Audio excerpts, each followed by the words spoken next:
What is going on? You are listening to TAGSPodcast, aka Talk About Gay Sex Podcast. I'm your host, Steve V, and this is episode 383, celebrating 5 years of podcasting alongside Lincoln. How you doing, Lincoln? I'm doing well. Good evening, both of you. Good evening. Welcome back. It's nice to be back. It's been a minute. Yes, I want to hear all that's going on. But, of course, joining us is Cody Maurice Doggett. How the hell you doing, Cody? Hello, darling. I'm living the fabulous life here in Brooklyn, darling. You know? Okay, Sheila E. Love it. In the house. Oh, don't get me started, girl. Okay? Welcome to everybody. Hilarious. This is so fun to be rejoined. And Lincoln, before we get started, I heard somebody told me you got COVID. What is going on? Which was actually interesting the way I found out. We flew in on a Thursday. On Friday, we chilled out. And on Saturday, we went to dinner with my god sister and her family. And I sat next to her daughter who's pregnant, like very pregnant. And when we got back in the car, I looked at my phone and it said, COVID alert. You were next to someone with COVID. And We all get those, though. That I don't. That was get my any first. anymore. Yeah, that was my first because I'm not a hooker like you two. Don't knock it till you try it. Hold on, girl. Wait a minute. It's fine. And I was a virgin to the COVID alert. So I clicked on it and it said that I was near someone with COVID on the 25th or the 26th of June, which was rooftop gay pride party followed by the pier dance in my calendar. That'll do it. Well, there you go, girl. I said to myself, well, there were 8,000 people at both of those events. It is what it is. They were both outdoors, but who knows? And I do remember the private rooftop party I went to. I was trying to get up the stairs to the penthouse, and there were these three guys talking in full gay voice. And I walked through them and I was like, well, if they got COVID, I just got it because they had no evidence. Like, there was no realization that there was a person in their midst. Like, Just I was saliva. trying to get by them. I was like, hello. Lisps everywhere. And I was a little lit at Kim Petras for the pier dance. So I don't know who I was next to, but Peter and I were always together, but it's fine. So the next morning we woke up and I took the test and poof, I was positive and he was negative. Wow. So we both took the test again. He was negative. I was positive. I called my doctor. We went to get a PCR test. And on the way to the PCR test, because it was July 3rd. So it was the Sunday and it was the emergency line. Mm-hmm. And my doctor, his emergency line goes straight to like the HIV Research Institute of New York or whatever. So the doctor who was on duty is like an HIV specialist. And while I do not have HIV, everyone who calls in is like under my doctor's purview, and said, we're automatically going to give you the medication, the pills, the three and the, even though I'm not 65 or 60, I'm a lot younger. He's like, why not just do them? And I said, I talked to a pharmacist friend of mine. He suggested it. So they prescribed me the pills. We were still on the way to get the PCR test. And the doctor said, you really don't have to do that. If you've tested twice, just skip it. But we were there. Okay. So Peter got tested. I got tested. We went to Walgreens to pick up the prescription. And as I'm standing in line paying for the prescription, I got a text message that said, rapid test, negative. What? And Peter got a text message, rapid test, positive. Oh, no. What in the name of what is happening? Text? And we both looked at each other and we went, she switched the swabs. Oh, that's what happened. Okay. She switched. You're still sick, sweetie. I started the pill. Then we got home. The next morning, we got the proper PCR thing. I was positive. He was negative. But we said, screw it. We're going to go back and get him tested again anyway. Yeah. So we went back. Only he got tested, and he was, in fact, negative. Okay. Did he get it at all? Days, he did not. Still to this day, he has not. I did the pills. I had I went home and just slept for like 3 hours. And for one day, I had a little, like it was Right. nothing. It was just like this annoying little. And other than that, the taste Do of that again. I love that. the little, it was like a baby, it was like, it was stupid. And all in all, I got it. I've done the COVID thing now for my first time, and Peter's still negative. Thank God. Wow. Well, I'm so happy you're back in Me business and back Yeah. in New York. Things are Yes. crazy. Cody, how much fun did we have in Fire Island So last much Friday? fun. Yes. You guys look like you had a great time. Was that a day trip or did you go all weekend? It was a day trip, and we Nice. went to the beach. We relaxed on the beach. Then we saw some friends. We went back to their house, and we just relaxed and luxuriated and swam. And then we went to the tea dance and had a great time as well. And it was a beautiful day. But the Aw. train ride home, honey, was long.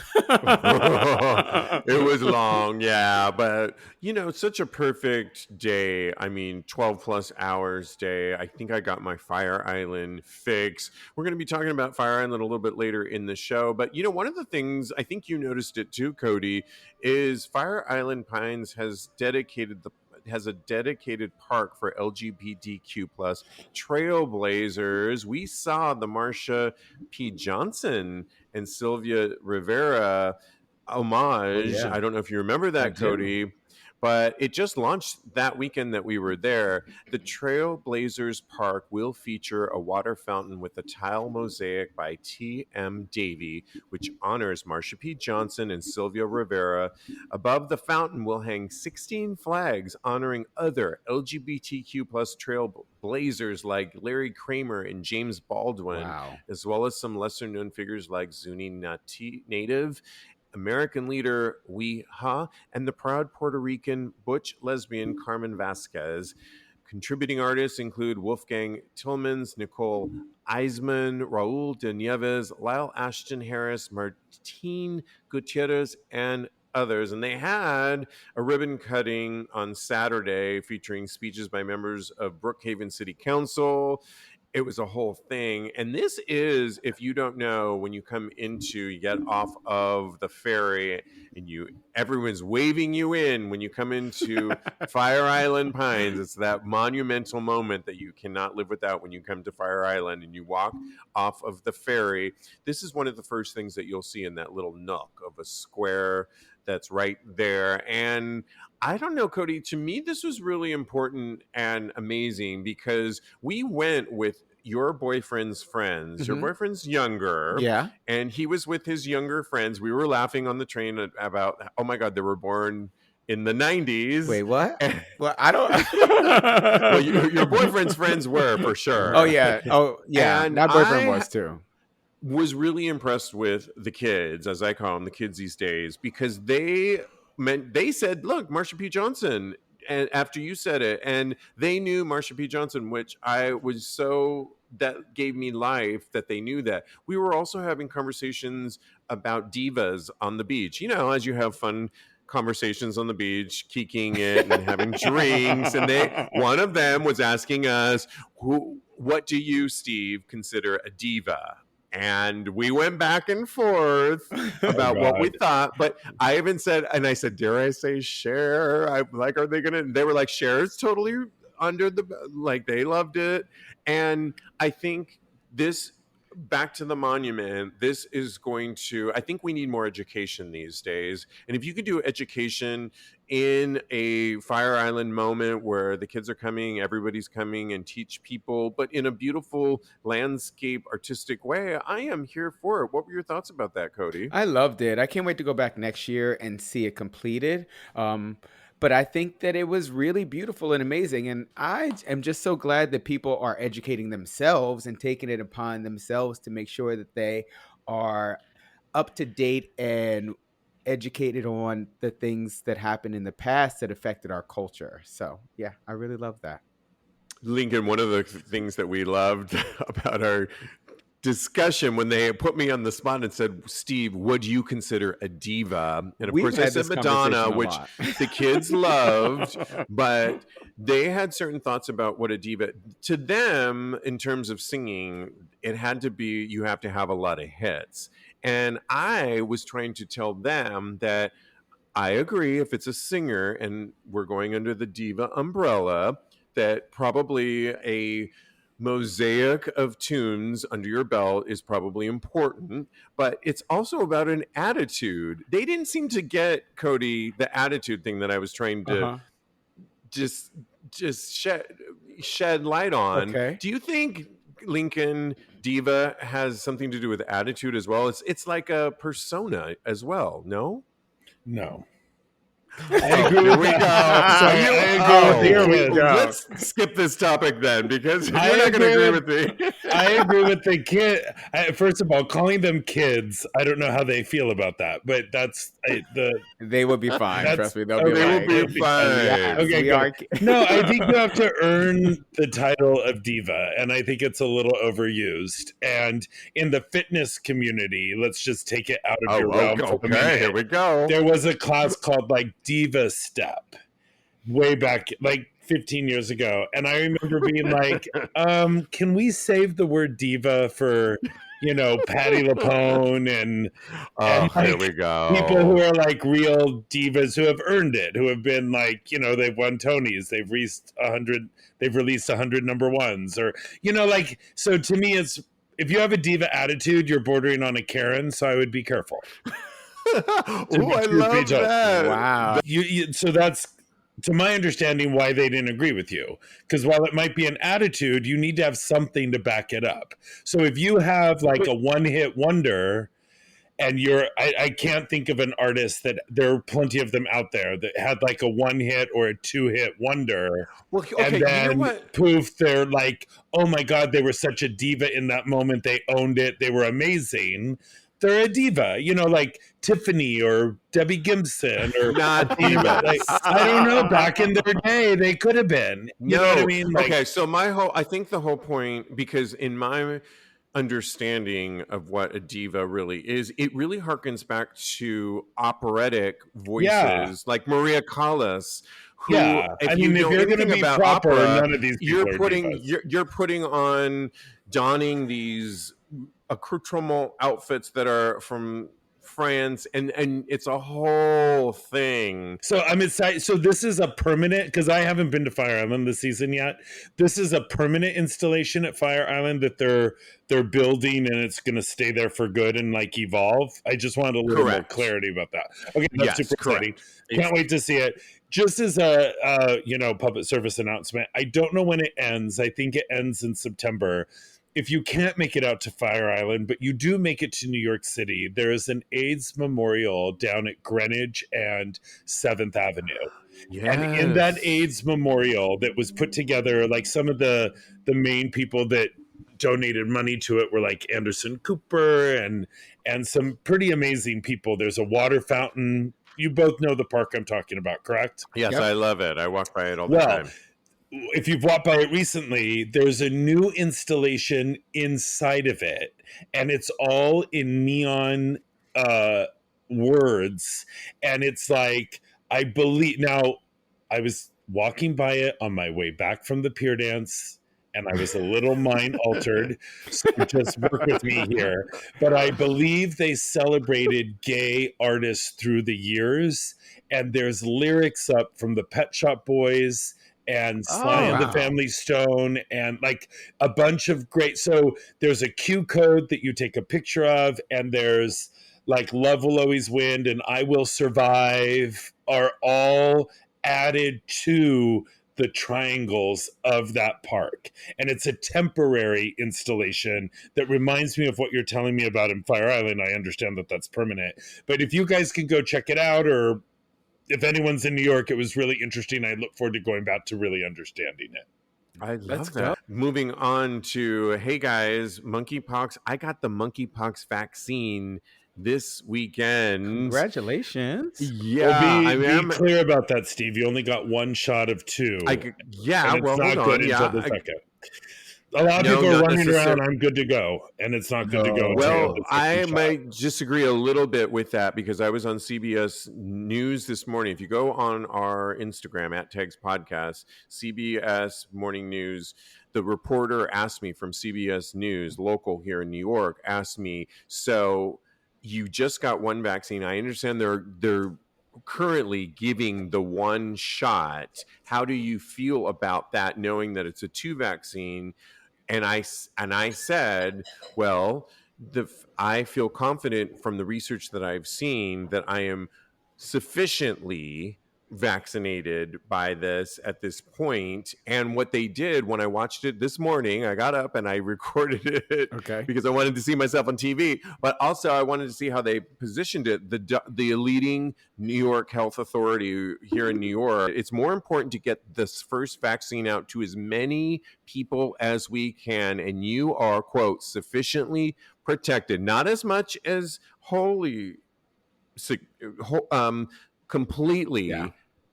but he, quote, significantly protected. And I also saw I was watching CNN all weekend, all about this, Dr. Fauci. And 4 days after, it was one of the reasons why I didn't go out to the Eagle last night afterwards to celebrate and go into the cruising area, is because it's about 4 to 7 days. I also asked the guy that gave me the vaccination, who is the nurse giving it to you, it's about 4 to 7 days after you've had that first initial dose that you are, once again, quote, significantly protected Yeah. against that. And that will work for me. Now, I'm not going to go hog wild and crazy at the buffet, but I'm going to know Have that some I'm salad. significantly, sufficiently protected is good for me. Also in news on that, 156,000 doses went out and 130,000 more doses are on the way. Good. I'm So trying to get it the next round.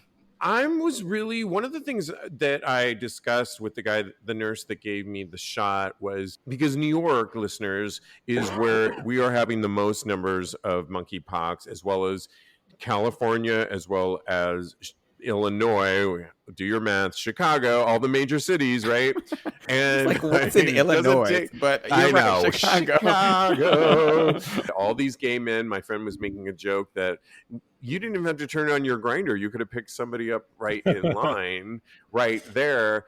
But what he was telling me, the nurse, was like, a lot of people are coming straight from Fire Island Pines, with their luggage to get the vaccination. And he was really happy, as was everybody else there, that people were showing up. In other words, our community, That's right, because of what we've been through, listens and shows up and steps up to the plate. what and needs to be done. that gave him a smile on his face. Like, they didn't know what he was going into as a nurse.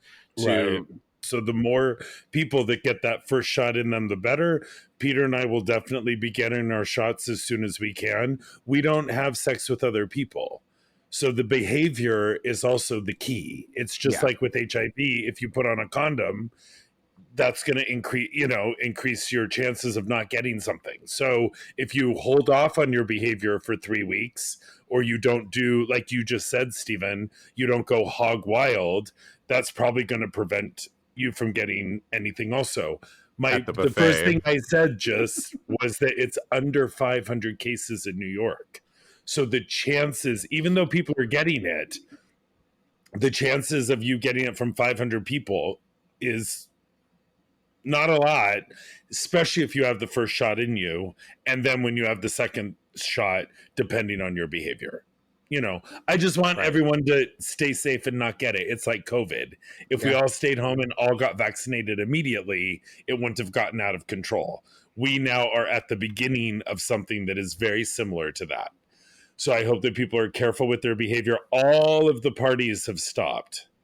And I think that is a brilliant step forward in us controlling this so people can move forward. Steamworks, the legendary Steamworks, which we reported on earlier this year, reopened up. They were offering vaccinations there, but they got into a little bit of a conundrum when some of the people in line said that if you had a membership and you were going in for the day, you could get the vaccination quicker than if you were just going. Apparently, Steamworks was given the monkeypox vaccination in general for free, and it caused a lot of drama for those waiting in line. One guy started at 10 a.m. and didn't get his shot until 6 p.m. Oh, child, I couldn't do that. Me But either. so it is being rolled out, and the drama hopefully at Steamworks in Berkeley is being cleared up. Listen, y'all, there is a conservative Texas lawyer that is targeting PrEP, access after abortion rights. So with the Supreme Court overturning Roe versus Wade last month, the architect of controversial Texas abortion law has already aimed at marriage equality, and his next target could leave Texans without access to life-saving preventative care. Jonathan Mitchell, I'm labeling the devil, the former Solicitor General who helped write the Senate Bill 8, the restrictive abortion law, opened a private law firm in Texas in 2018 to go after decades of the high court's rulings. Mitchell now has set his sights on Descovy and Truvada, two medications that help prevent HIV transmission when taken as PrEP, because those medications enable homosexual behavior, the suit states. Are we worried about this trickling down? Because you guys, I'm a news junkie I don't know if anybody knows that on the show, but I tend to spin on some of this stuff. Yeah. But this kind of scares me that if nothing else for each individual state, and does it scare you, Lincoln, that we're now going to a marriage equality? I mean, you're engaged. Does this worry you at all when we're getting down to PrEP? I am very much, especially lately, trying to get to the actual kernel of news that's there and not in the hyperbolic reaction to it or the spins out of it. Like, of course, I'm concerned. I'm concerned about gay marriage. I'm concerned about interracial marriage. I'm concerned about PrEP and Descovy and people being able to have an abortion. You can go down the rabbit hole with the 10-year-old girl. You can go down that was raped and not allowed to have an abortion. Yep. You can go down the rabbit hole with the pregnant woman who said you can't give her a ticket in the carpool lane because she has a baby in her. You could go as crazy as you want, or you could take a breath and remember that this is not the apocalypse. This is something to keep in perspective. This is something to take a deep breath and go, okay, let's talk about voting right.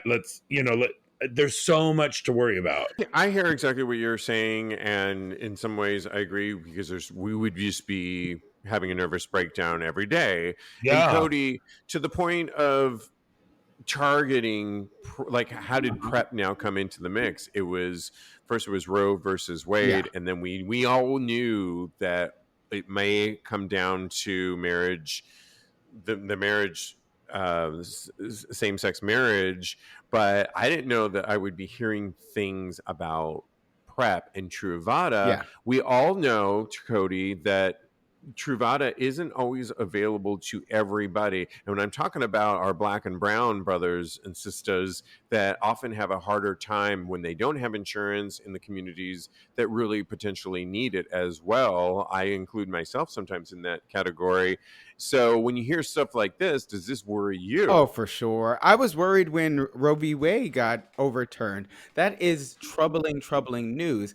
And I understand what you're saying, Lincoln, that we shouldn't fall down the rabbit hole and we should look at the facts. But also, it's a fact that this got overturned, and it's a fact that in the opinion, he's going to be going after so many other liberties that we take for granted now. So if anything, Clarence Thomas. Exactly, Clarence Thomas. It's a call to action for us to make sure that our rights are solidified going forward. I do think that not having them going after PrEP. What is this? The Dark Ages? What is going on? I don't But understand is it. this This is new to you both? no, it's not. But it's Because crazy Yes, it though. I don't is. understand. It's life-saving medicine. Why are people so against lives being saved? They're pro-life. They don't want to have abortions, but they want people to die from HIV. It's nonsense to me. I don't understand it. it makes no sense. This podcast is sponsored by BetterHelp. Hey guys, your buddy Steve V here, and a couple years ago I had a medical issue that, other than my primary care doctor, I didn't feel comfortable talking to, whether it was a friend, a family member. I felt embarrassed and that potentially I was going to be judged. I really wish, though, that I could have trusted somebody, potentially a therapist, somebody that I could have divulged all the thoughts that were going on in my brain at that time, because life is full of twists and turns, and it's important to show up for yourself through it all. BetterHelp online therapy will assess your needs, and they can match you with your own licensed professional therapist in less than 48 hours.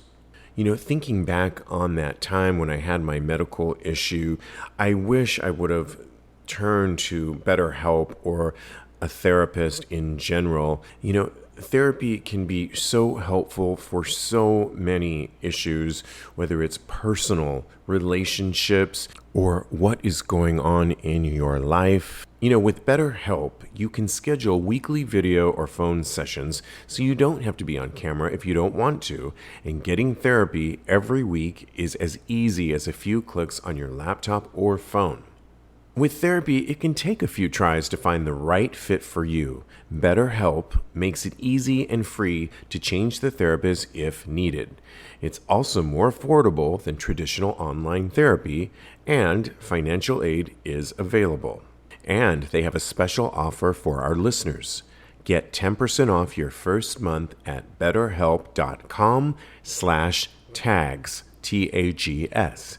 That's 10% off your first month of online therapy at BetterHelp, HELP.com/tags, TAGS. You can also go to TAGSPodcast.com and click on the link BetterHelp. There is a brand new documentary on Prime that I cannot wait to watch by Alex Liu called A Sexplanation. The comedic documentary by Alex Liu chips away at American prudishness and reminds viewers of the importance of knowing our bodies. And in the documentary, he's a gay health reporter, Alex Liu. He's 36. He takes the viewers on a journey to better understand sex by offering a sex education that is rooted in finding the fun and beauty in carnal pleasure. Liu, who also directed and co-wrote the film, explores sex through a range of lenses, from the scientific to the religious. You got to see some of these interviews, you guys, featuring interviews with psychologists, sex researchers, his family. Wow. And he's Asian, a Jesuit priest, and several generation of, like I said, the Liu's family. With humor and grit, Alex takes audiences on a playful, heartfelt journey from a shame-filled past to a happier, healthier, sexier future. And I was really struck by, I cannot wait to watch this film. I watched the clip of it, and he's really going there. And he really thinks that many of us, I think his main goal is it's never too late to have that sex talks with whomever you want to. So I encourage everybody to watch this film, A Sexplanation. But I ask you guys, how did you guys learn about sex? And I'm not talking about sex in general, about gay sex. Oh, wow. Because Alex Liu says he learned about it mainly from watching porn. And if that's the case, we need so much work for the kids, Lincoln. The kids have got to learn it more just from porn. How did you learn about gay sex, Lincoln? Gay or sex for you and another, I'm assuming, like the technical stuff of it, or just the overall writing, like, what goes where? Yeah, how did you learn? I mean, did you learn about the birds and the bees, but did you ever learn that you could actually have sex with a man? And when was like how did that So I'm gonna I don't know about the intricacies of gay sex. I kind of learned. I started having sex very young, Yeah. and I, just kind of knew what was happening. But as far as education, Donahue, the Phil Donahue show. Oh, you are going way Oh back. I my love the goodness. Donahue show. Let me finish. Predated Oprah. I was not When expecting that. Donahue had a gay couple on his show, they Come on, had Donahue. questions from the audience. I actually ended up meeting Bob after that show, a long time afterwards. And that was the first time on television they talked about what a gay relationship is and how being gay is different than a straight relationship. And then the movie Making Love with Okay. Kate Jackson. It was an ABC show. You can still find it. 1980. And it was, did you guys see this film?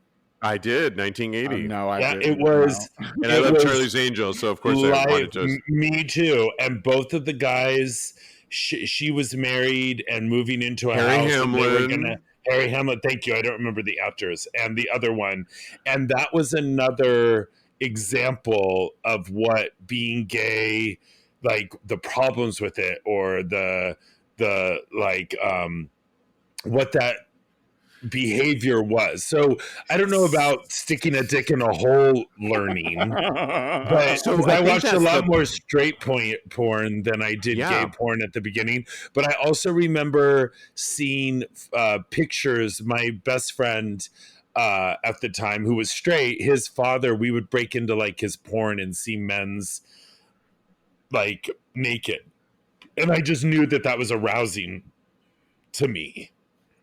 Yeah, and I Like, I don't know totally that. Like, I didn't get no, I didn't have a birds and the bees conversation from any parent about how to have gay sex. Oh yeah, me That did either. not happen. yeah, and many people don't actually have that, whether you're gay, queer, hetero, or wherever you fall on the spectrum. But there, at least when I was growing up, there was a normative of how sex really happened. I feel I'm assuming based on what you stated, Lincoln, I was on the same spectrum, had to kind of make it up and piece it together like a Yeah. puzzle on where, and many of it I will add to what you stated because I will agree with everything that you stated. Making love and many of the things you stated was AIDS, and what Yeah. was because I was a child of 1971. So when I was in my teens, high school, it was the AIDS era. And I think I've told this on the show before. I'll never forget. I always grew up with, and I was a gymnast on the gymnastic team heading to UC Berkeley, but we would go to these team competitions at all the colleges. So we'd go to Stanford one week, we'd go to UC Berkeley, we'd go to all these, and we would see, and I'll never forget one of my teammates who was a little bit older than me, and I was always the youngest one, say, "Oh yeah, that guy Randy over there, he's a fucking fag, Oh. and he's got AIDS, and this Oh and my that," and the goodness. parents, and sitting with my parents who did not say anything, but the parents of my co athlete uh, agreeing with their son that he's gay and has AIDS and that kind of thing. and What? and I knew in my heart of hearts that wasn't right. I knew that I was potentially headed down a path of that, like quote unquote Randy, but I also knew that my parents did not say a thing, and they did not nod or Oh, that's shake their head. cool. And I confronted my mom a few years ago about that situation, and I said, "Mom, I will never forget that moment." And she said, "Well, no, that was wrong. And what Aw. he was saying was wrong. And even if how we felt at the time, because we didn't know any better, we still knew the way he was speaking was wrong." And that just meant everything to That's me. beautiful. But I'm I mean, sure. I mean, I ask you, Cody, what are your thoughts on this film? And don't you think we're a relatively, or don't you not? I don't know, a relatively young grouping of people about our sexuality, and we need films like this. Oh yeah, for sure. I don't think that you're never too old to learn about sex. I started having sex when I was very young, just like Lincoln did. I was experimenting with boys in my early teens, maybe a little bit earlier. Oh my goodness. And I chose the right host, you guys. Right? But I think this, and this is going to make me sound less sexy and more like a nerd. When I started to come out, I read a lot of books about gay sex. So I think That's cool. I know, and it has I love served me that. really well into my whole sexual journey. Even to right now, I know how to hit that prostate. I know. I know what makes a good top. I know what makes a good bottom. So it's really served me well, even though it's not the sexiest way to learn about sex. And I think I'm gonna watch this documentary because I think it could offer me even more education. And that's what the game of life is all about: being educated and exposed to lots of different points of views. You guys, the film is called A Sexplanation. It's by Alex Liu, and I was looking it up today. I think it's on Prime for a small fee. I highly recommend it. Check it out. Well, we love to give advice on this show, and John P. wrote into us. We were talking about him the other day, Cody, but he has more advice that he wants from us. He was Okay. recently in P-Town, so I'd love to get your take on this, both Lincoln and Cody. He writes, "Hi guys, I hope you had a wonderful 4th. I had a story. I would love your advice. I was in P-Town for July 4th week and ended up hooking up with a cute guy from Denver at 4 a.m. one night. Ooh. Don't the bars close at 1 there? No. Okay, anyway, that's my own thing. Grindr is a He thing. came, oh, you're right. Yeah. He came to my TikTok.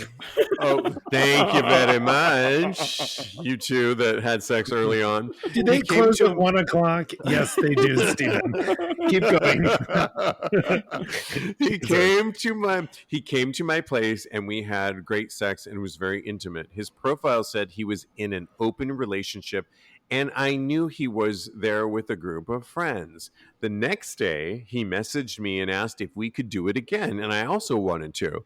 We never ended up meeting up during the day, but in the early evening, he messaged me to ask what I was up to. I told him I was planning to go to a show with a friend at 9 p.m. and was free after. He asked what show. I told him the Ginger Minge Show. By the way, you Love guys, her. I saw it. So good. I love her so much. So good. I saw it in P-Town a year ago.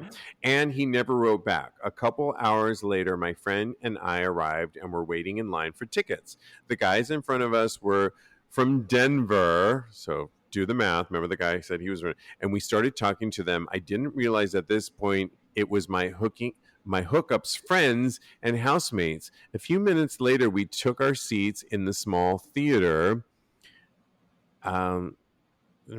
The Denver guy sat 2 rows in front of us. Then he, my hookup, walked in with his boyfriend. My heart started to beat faster. About 30 minutes later, I went out to the tiny lobby area. Oh, I know that lobby. To order a drink from the theater waitress, and he came out a minute or two later to do the same. We were standing 2 feet away from each other with only a few other people there waiting, and he wouldn't even look at me. I don't know if he was embarrassed or annoyed that I was there, but it felt really hurtful.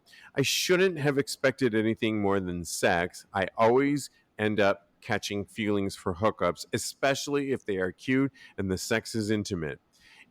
Is that weird? ? Okay, that's your first thing. Is that weird? Okay. I would have at least liked to stay in touch and be friends with him. Is there a method to hook up and not catch feelings? And if so, how do you mentally prepare yourself? Second question. On a side note, I am so inspired by... Okay, he's inspired by your body positivity, Cody. I was like, he better read that part. Shoot. I was going to ignore that part, but we already talked about that. Aw, Thank that's you. so cute that he said that about you, Cody. I love that. Anyway, Made me feel good. back to the point at hand. Lincoln, you've been to P-Town. Me first? Okay, cool. Yeah. This is classic P-Town. What's his name? John P. John P. John P. First of all, you can never protect your heart from having good intimate sex that you connect with someone. That's part of having good intimate sex, is that your heart's a little involved. So don't beat yourself up about that. That's a beautiful thing. You don't want to I love protect that. that. Yeah. You don't want to guard that. And this is classic P-Town fog. You go there for 7 days. You run in and out of people. You don't know if the relationship that he has, which on his profile said is open, is one of those things but they don't talk to each other about it. Yep. That's So put yourself in his shoes for 2 minutes. If they don't talk to each other about it and he acknowledged you, then he would have to answer, well, who's that?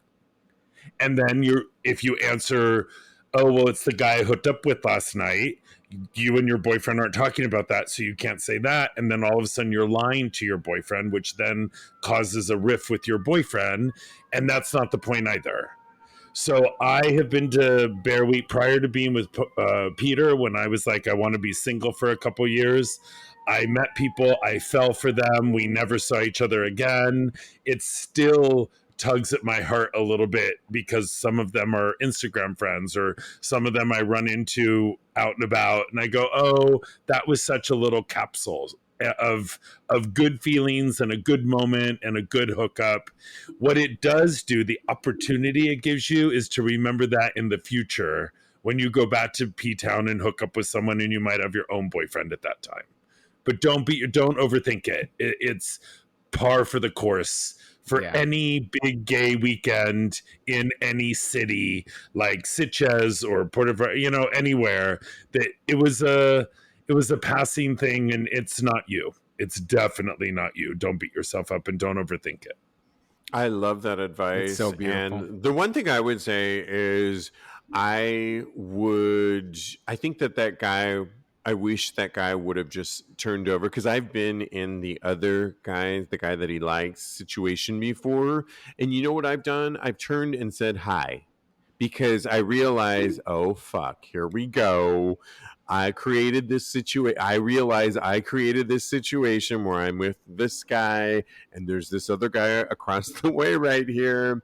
And what am I going to do? Am I going to ignore him? No, I am not going to ignore him. So I do think it was a little douchey on that guy's part to just totally ignore him. I agree. On the other hand, I've been there. I've totally been there, and I've turned over. I can feel my neck turning over and saying hi, acknowledging his presence in the moment, but also turning back to the person I am currently with and moving forward. Like, it was nothing more than a hello, but it was, I see you, I see you're in the room.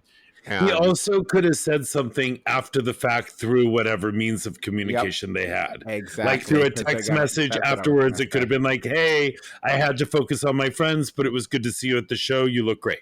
Or beforehand. Yeah. Or and to your point, Lincoln. And he also could have gone out, done a dosage, and had a great time and forgot about him completely. It's not that serious, people. It's just not. He also, but also he said he was going to the Ginger Minge show, which I've been to, by the way. I'll say it for the 90th time.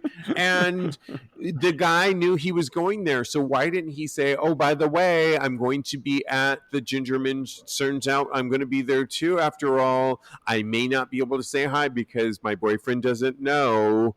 FYI. I just think that guy was kind of a douchebag. All of that.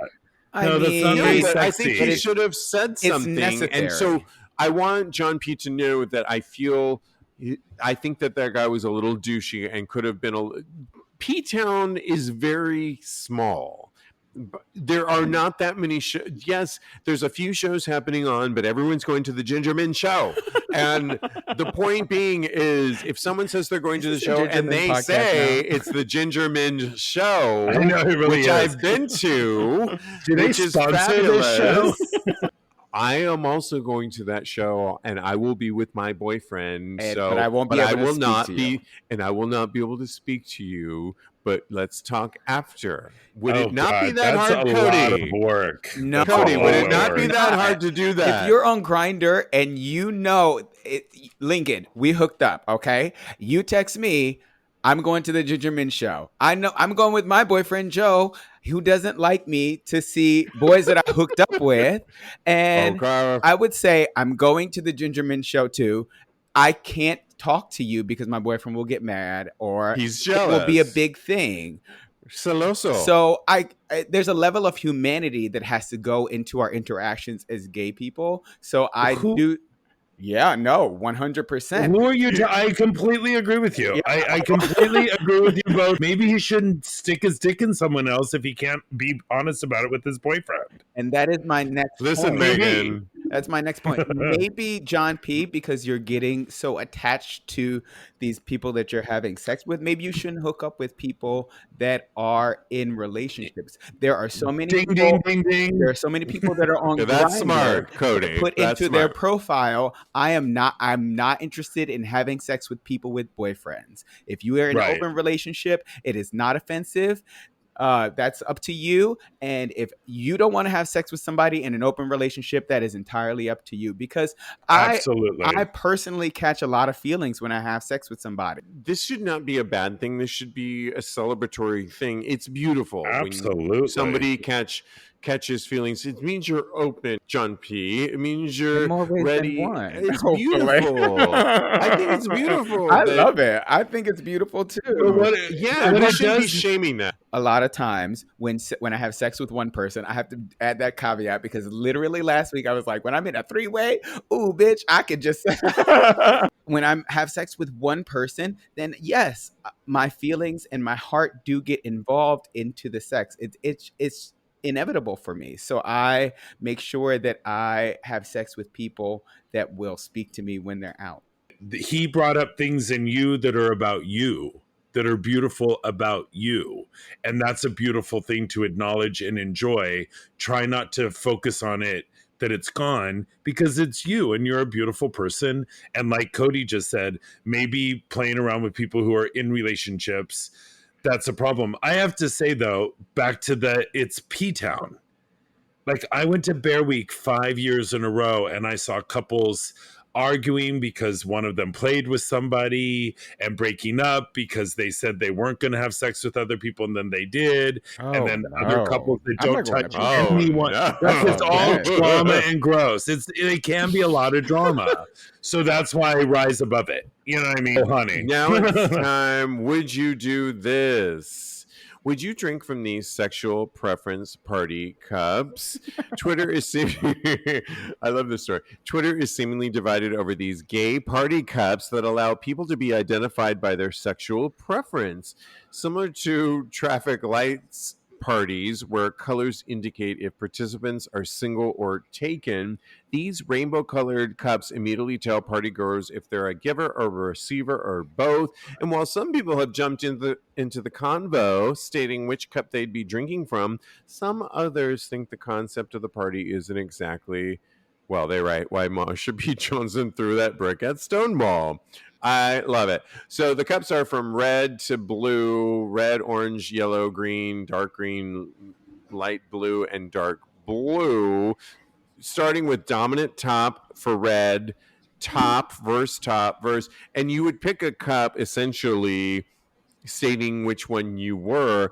I didn't have a problem with this at all. Some people were writing things like, this is cringe. This clearly ain't my type of party. And then somebody else wrote, can you also put out some clear cups, meaning it ain't anybody's fucking business but my own? I think people were taking it too seriously. Lincoln, I think you can remember when we were on it wasn't Atlantis. What was it? The Vakaya cruise. The Vakaya cruise, and there was a dog tag party, and many of these cruises, if you've been to them, wristband thing, I think it was the slap wrist thing. It was a slap band party or something. And many of those parties that I've been to over the years, where there's dog tag or you put stickers on you that signify your bottom, you're this, and I've just gone with it. It's silly, it's fun, it's in the moment. If you don't want to do it, you don't have to put on a sticker. Just grab a cup. I mean, right. The things that I just to give you guys a brief little thing on this, because I was in this community, the BDSM community at one point. I entered the New York Mr. Eagle contest, and there's a whole protocol on the handkerchief Code? code. Yeah. And I would often put either the wristbands on the wrong side on purpose just to fuck with people, if anyone was really even paying attention, by the way. But it would be a conversation starter. But would this offend you, Lincoln, at all? Or would you just grab a cup? And I think it's just, it's a party game. It's like pin the tail on the jockey. Like, it's a fun party game. And when you're an adult, you stop doing childish behavior. So it's fine. It's a party. I will say, though, the concept has come up recently that I've really latched onto. As a gay community, growing up in my teens and 20s and even 30s, I thought we were all about live and let live. For one night, sure, I'll put on a pink sticker and be a drag queen. I don't care. If you don't want somebody to know what you do in bed, pick up 2 cups, confuse the fuck out of them. That's what I do. That's exactly what I've always done. So, I mean, there's ways to get around it if you don't want everybody to know what you're doing. But I think that's why people took it too seriously, because they took it to a new place. Like, and which there is something valid about, like, there's so much separation. Can we just all live and let live and have fun again? Lastly, on Would You Do This, there is a sneaker out that is made of recycled dildos, which at first glance, I am always for recycled materials. And if you could recycle a dildo into a sneaker, I am here for it until I saw the sneaker. We are entering a world, according to this article, where sustainability matters because, well, global warming, and one of the ways in which sex toy brand Doc Johnson are approaching this is by recycling things people put into their holes to something they put on their feet. In a collaboration with Gold in Good Faith, they created the Plastic Soul, which is made from defective dildos. Defective. What? Okay, because I was about to I was about to be really attached to my dildos and say, oh my gosh, I could never give up my dildos. That's how attached I get to 2 things that I have sex with. Okay, and lastly, the shoe went on sale this last week for $130 via Rose in Good Faith's website. You guys, if you're interested, I'll post this on TAGSPodcast.com and you can order it. I was all into this because I love recycled materials. I sent you the picture of it, you guys. I want to know your opinion. I'm just going to tell you my opinion first and foremost. I consulted our other co-host, Jeremy Ross Lopez, because it reminded me of another sneaker. It's Yeezy's Foam Runners. And I said, I hate, and everywhere I go in New York and San Francisco, every guy has these stupid, ugly, we call them crab-like they're gross to me. Gross. Do you hate these sneakers? What's going on? They're so gross to me. And this sneaker reminds me of it. And I wanted to like this sneaker. Lincoln, what are your thoughts on this? They remind me of the Lady Gaga Bad Romance video. Oh. Remember, she wears those claw. That would be those claw things. So and Peter has every single pair of them from Yeezy. He does not have the recycled dildo ones. I love a sneaker that doubles. You can go running in it, and then you can stick it up your butt right afterwards. I think that is fantastic. Best answer ever. You're welcome. I've been playing it all show. I've been waiting to say that. I'm not with that shoe, but make me something else, please. Something more aesthetically appealing. All right, you guys, this has been so much fun over time. This was a long one. I hope everyone enjoyed the long one tonight. They always say that about me, darling. They always say it for the thicker one for me, but it's a long, thick one. Both of those comments for me. You can follow the long one over there at Mr. Maurice on Instagram. Also follow the long one at KMB Coaching. Follow Lincoln. He is follow him. Well, I'm totally losing it.